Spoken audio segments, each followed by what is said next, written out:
Les vignes sont situées sur quelle commune? Nous sommes sur la commune de Cossigno-Joules. Cossigno-Joules étant l'une des 7 communes à avoir le droit à l'appellation d'origine protégée Faugère. Donc nous avons ici les vignes sur Cossigno-Joules et nous en avons également sur la commune de Cabrerols. L'avantage de ces 2 communes, c'est que nous sommes sur un terroir d'altitude. Ça permet d'avoir une amplitude thermique importante, ce qui confère au vin des arômes et un très bel équilibre. Quels sont les cépages que l'on peut trouver sur ce terroir? On trouve du cinsault, on trouve du grenache, du carignan et de la syrah. En plus d'un terroir d'exception de schiste, nous avons la chance de bénéficier d'un paysage magnifique. La montagne, le pic de la Coquillade, et on voit la mer, Ossette, Agde, Béziers.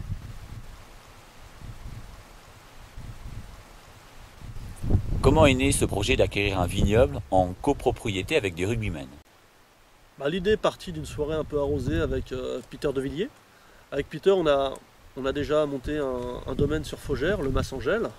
L'idée c'était de dupliquer la même chose, avec les mêmes valeurs, mais avec l'esprit rugby en plus, le côté festif.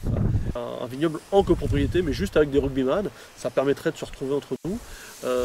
Ça lui permettrait une fois par an de faire une grosse fête et de retrouver des copains avec lesquels il a joué. Lui ramènerait ses amis, équipe de France, top 14. Et l'idée c'était que moi je communiquais pour trouver les autres associés. Et donc c'était il y a à peine 2 ans. Et donc ce qu'on voulait c'était un grand terroir. Donc c'est pour ça qu'on n'a pas réalisé le projet avant. Il fallait trouver un grand vignoble, un vignoble qui nous plaise, avec un vrai potentiel qualité. Et ça se trouve pas partout. Il y a beaucoup de vignes à vendre, mais des vignes avec ce potentiel-là, eh bien c'est très rare.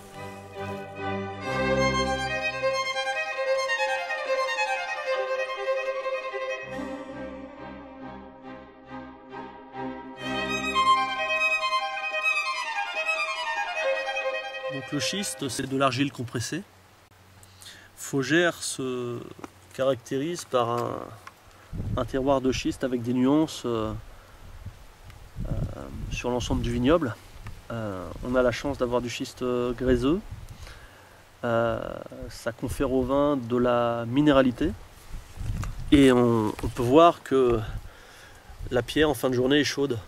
Ce qui fait que le raisin continue à mûrir la nuit. La pierre restitue la chaleur à la vigne qui continue à mûrir.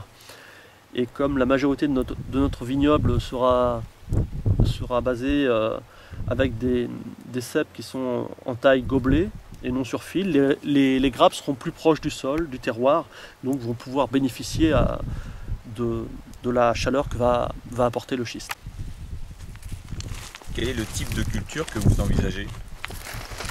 On va travailler en produits agré et bio et on va favoriser le travail à la main de façon à réduire les doses. Ça permet de ne pas tasser le sol. Si on passe au tracteur, on tasse le sol, il y a moins de vie dans le sol. Et ça permet tout bêtement la proximité avec le raisin, avec les grappes. On voit les endroits qui sont sensibles, on voit ce qui se passe. Tout à l'heure je parlais du bon sens paysan. Et le bon sens paysan, c'est également de ne pas chercher à produire trop sur un hectare de vigne. Pas chercher à épuiser la plante. La plante nous donne ce qu'elle peut. Et ça ne sert à rien de mettre de l'engrais qui nous nourrit directement le raisin. Ce qu'il faut, c'est nourrir le sol qui après nourrira le raisin. On a comme projet également de mettre des abeilles sur le vignoble. Donc c'est essayer de préserver l'espèce d'une part. Et d'autre part, ça nous permettra d'avoir un indicateur naturel de l'équilibre du biotope. La base du bon sens paysan, c'est de laisser les terres se reposer. Et donc, dès le départ, on achète une parcelle qui n'a pas de vigne, que l'on va amender. Et on ne va pas chercher à produire de suite, ça sera peut-être dans 10 ans, dans 30 ans, ça sera peut-être pour nos enfants, ça sera même bien que ce soit pour nos enfants. Mais le jour où on a une parcelle qui sera un petit peu fatiguée, qu'il faudra arracher, eh bien on aura déjà un endroit où la terre sera reposée et qui sera prêt à accueillir nos cèpes. Notre souci, c'est pas la commercialisation, notre souci, c'est de produire quelque chose de beau, de bon et qui respecte l'environnement.